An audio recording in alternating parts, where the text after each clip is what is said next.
Today I am talking about Chefman. A lot of times people have these big refrigerators and it's like, how do we move this big refrigerator? It's impossible. But with the mini fridge, I can pick it up and I can move it anywhere. Before the mini fridge, I was a wreck. I'm not gonna lie.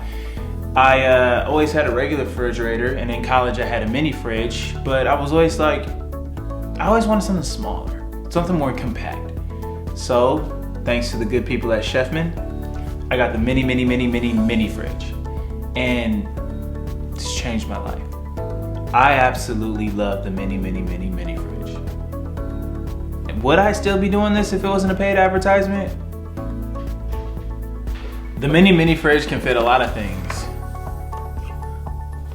Could probably fit 4 of these, or if you do them this way, maybe 6. And that's the great thing about the mini fridge, is it's up to you.